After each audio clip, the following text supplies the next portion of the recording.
anak-anak hebat. Apa kabar kalian? Pasti sehat dan kuat ya.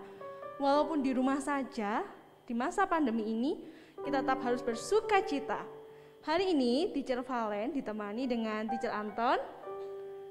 Lalu ada Teacher Erwin, Teacher Dewangga, dan yang satu lagi ada Teacher baru. Dia mau kenalan. Silakan Teacher. Halo, aku Teacher Cindy. Oke, kita mau sama-sama pujikan hati yang gembira adalah obat. Kita mau selalu gembira supaya kita selalu sehat dan kuat di dalam Tuhan. Let's go.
Hati yang gembira adalah obat untuk kita semuanya dan Tuhan pasti senang. Sekarang kita mau sama-sama buat hati kita percaya bahwa rencana Tuhan itu adalah rencana yang luar biasa dalam kehidupan kita. Lewat setiap hal yang terjadi, bahkan pandemi yang ada sekarang, kita mau percaya bahwa Tuhan punya rencana yang luar biasa. Mari kita sama-sama pujikan, hatiku percaya.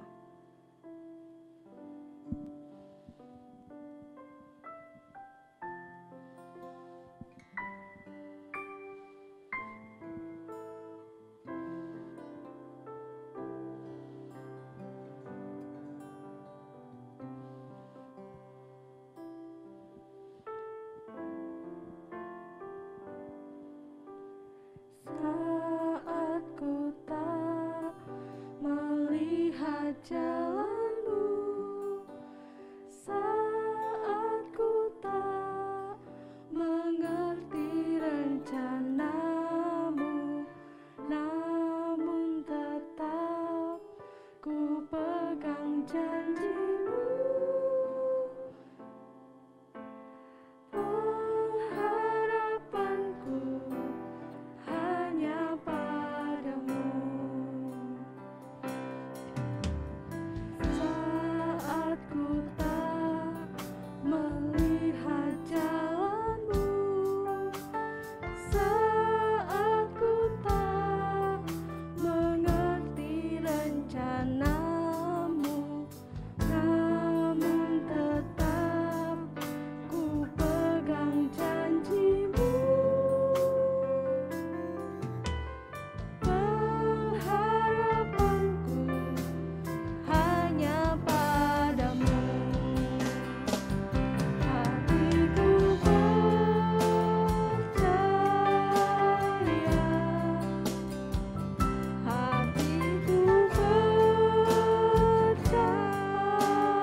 kita bersatu dalam doa. Tuhan Allah Bapa kami bersyukur untuk kasih-Mu bagi kami. Hati kami mau percaya Tuhan, bahwa rencana-Mu adalah rencana yang luar biasa bagi setiap kami. Tolonglah setiap kami boleh mengasihi satu dengan yang lain ya Bapa, seperti yang telah Engkau ajarkan. Sebentar lagi kami mau mendengarkan sebagian dari firman-Mu. Tolong berkati setiap hati anak-anak di sini, di rumah mereka masing-masing, biarlah mereka boleh terberkati dan melakukan dalam kehidupan sehari-hari. Terima kasih Tuhan, haleluya, amin.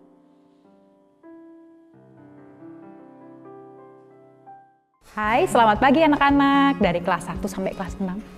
Apa kabarnya? Sehat-sehat semua? Teacher berharap kalian di rumah dalam kondisi yang sehat karena kita tahu bahwa Tuhan akan selalu menyertai kalian semua. Nah, untuk hari ini kita masih mau membahas tentang kasih Tuhan. Tapi sebelum kita bahas tentang kasih Tuhan, teacher mau cek dulu nih, teacher mau tanya nih yang di rumah ya. Tetap perhatikan, boleh ikut jawab, walaupun teacher Iris mungkin tidak dengar, tidak masalah ya. Menurut kalian, siapakah Tuhan itu? Teacher hitung ya, 1, 2, 3, 4, 5. Oh, ya, teacher sudah dengar. Itu ada satu di kelas 1 tanya, angkat tangan. Tuhan itu adalah pencipta. Pintar kelas 1, kalian hebat. Kalian baru belajar tentang penciptaannya, makanya tahu kalau Tuhan itu adalah pencipta. Luar biasa. Tuhan memang adalah Tuhan pencipta yang menciptakan alam semesta dan kita semua yang ada sekarang ini. Lalu apalagi ya, siapa Tuhan itu? Wah, hebat. Itu yang di kelas 4 angkat tangan. Mau jawab apa? Sebentar.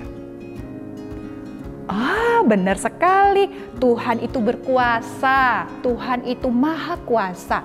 Apa buktinya kalau Tuhan itu maha kuasa? Tuhan bisa membelah Laut Merah pada masa Musa menggiring ataupun membimbing bangsa Israel keluar dari tanah Mesir. Tuhan juga punya kuasa untuk memberi makan 5.000 orang. Dengan berapa? Dengan 2 ekor ikan dan 5 roti. Tapi masih ada sisa cukup banyak. Hebat bukan? Allah kita sungguh berkuasa. Tapi tidak hanya itu saja, Tuhan juga berkuasa karena Tuhan bisa membangkitkan orang mati. Siapa yang masih ingat itu cerita di mana?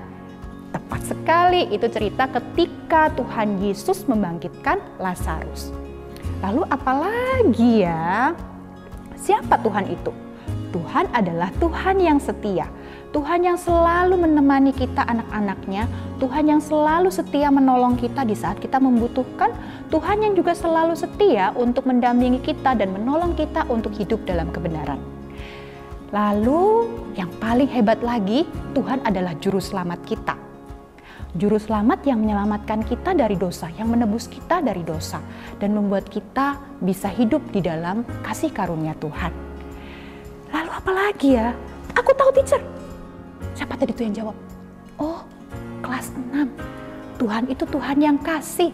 Tepat sekali, Tuhan adalah Tuhan yang penuh kasih. Tapi, kalau ngomong-ngomong soal kasih, kira-kira menurut kalian, sebelum teacher bahas tentang kasih Tuhan ya, untuk apa sih kita tahu atau perlu mengenal siapa Tuhan itu? Apa cuma sekedar supaya kita tahu, supaya tahu aja teacher? Bukan itu. Teacher kasih tahu rahasianya ya. Yang pertama, kita perlu tahu siapa Tuhan ada di Kejadian 1 ayat 26. Di situ jawabannya. Kita ini adalah buatan Allah. Otomatis kita harus tahu kita ini diciptakan oleh Tuhan. Kita ini perlu tahu seperti apa yang Tuhan mau untuk kita buat di dalam kehidupan kita. Karena kita ini dibuat oleh Allah serupa dan segambar dengan Allah. Harapannya dengan apa yang kita lakukan sehari-hari, kita dapat mencerminkan dan menggambarkan siapa Allah. Untuk itu kita perlu kenal siapa Tuhan. Itu alasan yang pertama. Alasan yang kedua adalah kita boleh lihat di Efesus 2 ayat 10. Di situ dikatakan kita ini didesain Allah untuk melakukan perbuatan baik dan Allah menghendaki kita untuk hidup di dalamnya. Nah, yang jadi alasan kedua adalah Tuhan mau kita hidup sesuai dengan desain Allah, bukan menurut kita sendiri. Cuma ada masalahnya. Masalahnya adalah kita ini sudah jatuh dalam dosa, sehingga kita tidak lagi bisa menggambarkan dengan sepenuhnya seperti apakah desain Allah itu untuk hidup kita. Untuk itu kita perlu hidup sesuai, kita perlu mengenal Tuhan. Oke. Nah, kalau berdasarkan 1 Yohanes 4 ayat yang ke-7 dan ayat yang ke-8, Allah adalah kasih. Nah, pertanyaan selanjutnya adalah, seperti apa kasih Allah itu ya? Kasih Allah itu yang kasih yang bagaimana? Teacher kasih waktu 3 detik deh buat pikir. 1, 2, 3. Mungkin ada yang bilang, oh kasih Allah itu kasih yang sangat besar sekali teacher. Atau mungkin ada yang bilang, oh kasih Allah itu dibuktikan dengan dia memberikan nyawanya teacher. Kasih Allah itu kasih yang selalu memberikan kehidupan yang berarti teacher. Kasih Allah itu yang tidak menghitung-hitung lagi apa yang dilakukan oleh manusia. Nah, kita perlu kenal dulu ya kasih Allah yang seperti apa. Tapi sebenarnya kalian sudah belajar itu di chapel minggu yang lalu sama chapel 2 minggu yang lalu. Masih ingat chapel 2 minggu lalu siapa ya yang kasih penjelasan tentang kasih Tuhan yang besar itu? Iya, betul sekali, dengan teacher Susan. Waktu itu teacher Susan membahas tentang Tuhan menghargai saya. God values me. Tuhan memandangku berharga. Yang seperti apa sih teacher? Ya berharga. Kalian punya barang berharga di rumah? Kalau misalnya kalian punya barang berharga di rumah, apa yang kalian lakukan dengan barang tersebut? Apakah kalian akan menggunakannya dengan semaunya? Apakah kalian akan memperlakukan itu dengan sesuka hati, dijatuh-jatuhin, kemudian tidak dirawat? Nah, kalau kalian punya barang berharga dan kalian merawatnya dengan baik, menggunakannya dengan baik, apalagi Tuhan. Tuhan memandang kita berharga. Yang kedua, di chapel minggu lalu nih dengan teacher siapa ya? Teacher Mika atau teacher Swari? Yang ada boneka-bonekanya ya. God forgives me. Kasih Tuhan itu ditunjukkan dengan Tuhan mengampuni kita. Seberapapun kita sudah melakukan kesalahan, Tuhan selalu setia untuk mengampuni kita. Supaya apa? Supaya kita bisa mendapatkan dan merasakan kasih Tuhan itu yang sesungguhnya. Nah, kali ini Teacher Iris akan membahas kasih Tuhan dari sisi yang berbeda lagi. Teacher mau membahas tentang God accepts me.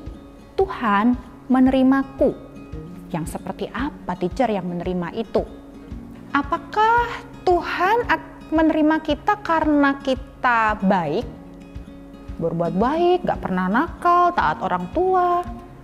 Atau apakah Tuhan menerima kita karena kita hebat, jago soccer, lalu jago komputer, pinter main musik, bisa berenang, atau yang lainnya? Atau mungkin karena kita ini jadi student of the year setiap saat, dapat awardnya banyak. Apakah karena itu Tuhan menerima kita? Oh, ada lagi teacher, ada lagi. Apakah Tuhan menerima kita karena kita ganteng, kita cantik? Apakah karena itu semua? Lalu kalau aku misalnya nggak jadi juara, nggak jadi student of the year, apakah Tuhan tetap mau menerimaku? Kalau misal aku nakal, kalau misal aku tidak taat, apakah Tuhan juga tetap mau menerima aku? Gimana ya? Menerima yang seperti apa ya? Teacher Iris punya jawabannya. Yang pertama, alasan Tuhan mau menerima kita. Kasih Tuhan yang mau menerima kita itu adalah Tuhan menciptakan kita ini istimewa.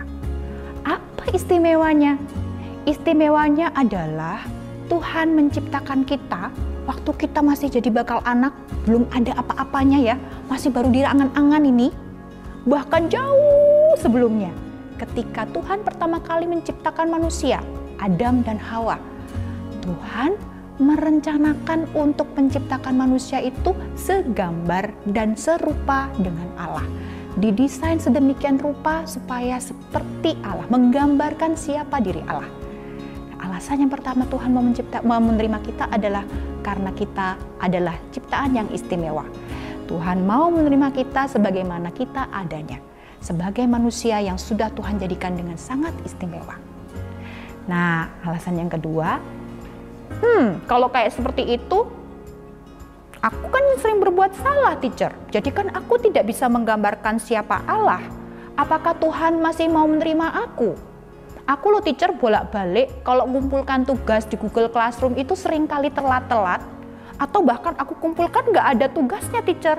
Apakah Tuhan tetap mau menerima aku? Atau kalau misalnya aku sering kali ganggu-ganggu kakakku, sering ganggu-ganggu adekku, atau aku sering kali bully temanku, apakah Tuhan tetap mau menerima aku, teacher?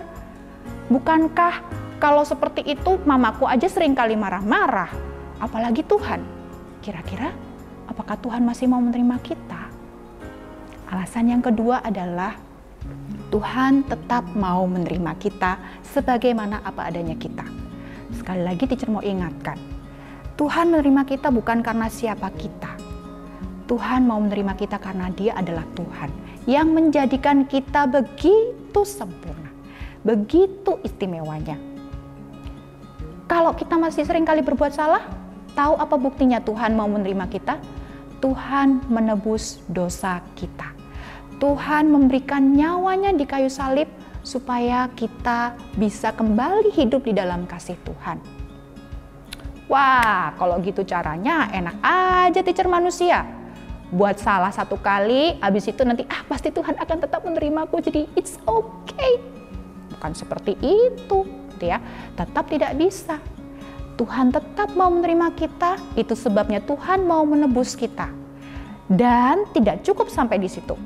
Ketika Tuhan telah menebus kita, yang Tuhan kehendaki adalah Tuhan mau supaya kita hidup sesuai dengan desain yang sudah Allah buat. Ibaratnya itu seperti ini anak-anak. Misal ada orang yang bisa menciptakan pensil, ya.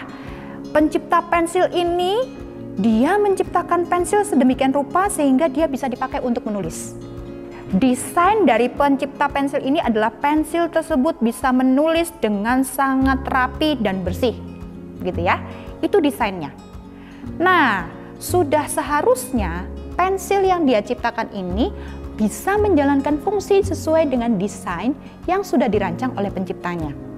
Sama dengan manusia. Tuhan mendesain manusia menjadi ciptaan yang serupa dan segambar dengan Allah. Allah sudah merencanakan satu hal yang baik supaya manusia ini bisa mengekspresikan, bisa menggambarkan siapa Allah, bisa menggambarkan siapa kasih Allah itu seperti apa. Itu sebabnya Tuhan tetap memberikan kita pertolongan supaya kita dapat tetap hidup di dalam kasih Tuhan itu. Itu sebabnya tidak bisa orang yang sudah menerima Tuhan, orang yang sudah diterima oleh Tuhan, terus akhirnya hidupnya seenaknya aja. Tuhan tetap akan kasih pertolongan buat kita. Dalam 2 Yohanes 1 ayat 16 dikatakan, jika kita punya kasih Tuhan di dalam diri kita dan kita mengasihi Tuhan, maka buktinya adalah kita hidup sesuai dengan perintahnya. Itu ya alasannya. Aduh teacher, itu sulit. Bagaimana aku bisa menerima orang yang seringkali bikin salah sama aku? Bagaimana aku bisa menerima orang yang seringkali menyakiti hatiku, teacher? Hatinya sakit, teriris. Bagaimana caranya aku bisa menerima orang yang seringkali menolak aku, teacher? Aku lo gak apa-apa. Dia lo seringkali bilang, sudah kamu gak usah main sama aku. Bagaimana, teacher, aku bisa menerima orang yang seringkali marah-marah sama aku, teacher? Bahkan membenci aku. Lalu bagaimana caranya, teacher? Bagaimana caranya? Oh, teacherku, aku nggak bisa terima orang yang sulit. Gimana caranya? Ingat 2 ayat yang tadi awal pertama sekali teacher Iris kasih buat kalian? Salah satunya di Efesus 2 ayat 10 dikatakan, karena kita ini buatan Allah, diciptakan dalam Kristus Yesus untuk melakukan pekerjaan baik yang telah dipersiapkan Allah sebelumnya. Ia mau supaya kita hidup di dalamnya. Kalau Tuhan sudah menerimaku apa adanya, dengan segala kekurangan dan kelebihanku, bahkan menolongku untuk bisa hidup di dalam kasih-Nya, apa yang harus aku lakukan? Kalau kita sudah menerima itu, pasti Tuhan juga berkuasa menolong kita untuk bisa memiliki kasih Tuhan itu, mengalami kasih Tuhan itu, dan juga dapat mengasihi orang-orang yang sulit seperti yang teman-teman sebutkan.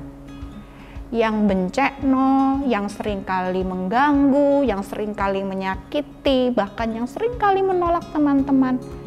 Tuhan pasti akan kasih kemampuan untuk bisa melakukan itu semua. Jadi yang harus kita lakukan adalah, kalau Tuhan sudah menerima saya, if God have accept me as what I am, so I will accept others as He has accept me.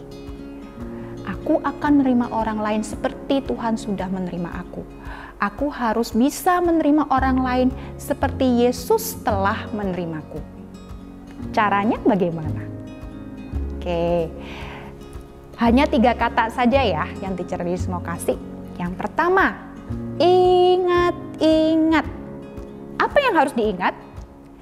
Tuhan telah menerimaku terlebih dahulu dan mengasihiku terlebih dahulu, walaupun keadaanku tidak layak untuk diterima. Sering berdosa, sering membuat hati Tuhan sedih, dan masih banyak lagi daftarnya ya. Kalau mau dibuat daftarnya tuh nggak akan habis ya, seumur hidup kita tidak akan bisa habis menuliskan segala macam daftar yang cukup untuk membuat kita ditolak. Tapi Tuhan tidak menggunakan daftar itu ya, karena Tuhan sudah menerimaku apa adanya dan aku telah menerima kasih-Nya, maka aku harus bisa menerima orang lain, karena itu bukti. Ingat, itu adalah bukti bahwa aku punya kasih Tuhan. Dan kasih Tuhan itu hidup di dalam aku. Oke, yang pertama yang harus kita ingat-ingat, Tuhan sudah menerimaku, maka Tuhan ingin aku juga bisa menerima orang lain, karena itu adalah bukti bahwa kasih Tuhan ada di dalam diriku. Oke, sekarang yang kedua. Yang kedua adalah terima. Apa yang harus diterima? Tentu saja kasih Tuhan. Terimalah kasih Tuhan itu dan alami kasih Tuhan itu. Karena hanya dengan menerima kasih Tuhan dan mengalaminya, kita dapat mengasihi orang lain. Kita dapat menerima orang lain sesulit apapun orang itu. Bahkan sembencek-bencek nonya. Ya, kalau kalian sering kali ngomong bencek no teacher, sembencek-bencek nonya orang itu. Ya, Tuhan pasti akan kasih kemampuan untuk kalian untuk bisa menerimanya kalau kalian sudah menerima kasih Tuhan itu terlebih dahulu di dalam hati. Oke, dari yang pertama ya, ingat, kemudian terima, dan yang ketiga adalah bantu. Apa yang harus dibantu?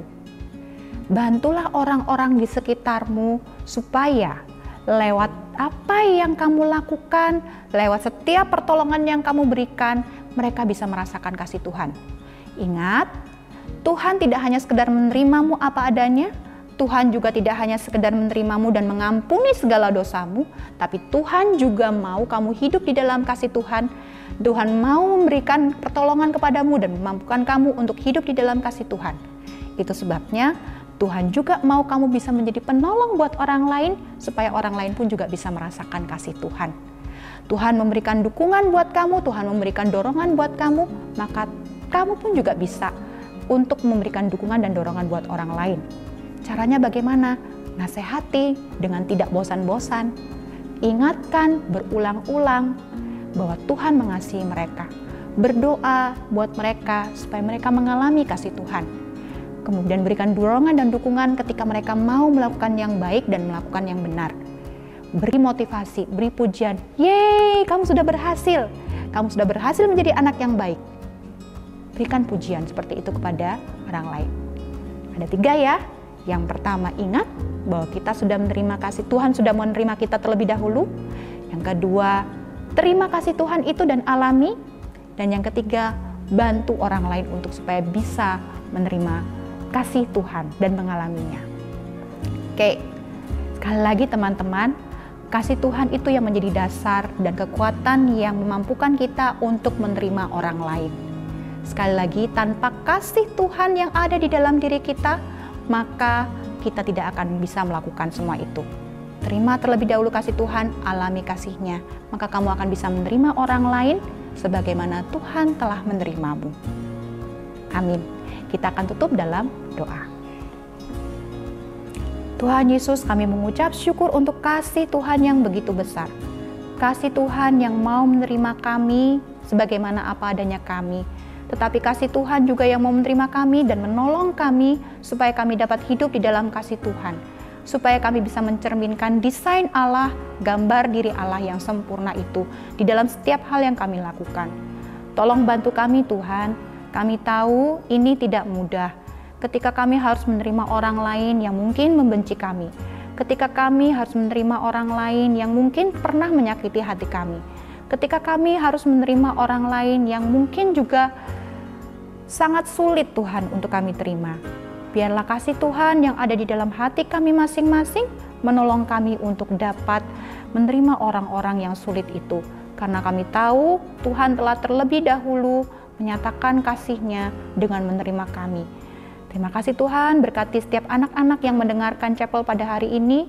Tuhan kiranya menolong setiap anak untuk dapat mengasihi Tuhan dan terlebih lagi menyatakan kasih Tuhan itu di dalam kehidupan mereka. Terpuji namamu Tuhan Yesus, hanya di dalam nama Tuhan Yesus kami berdoa. Amin.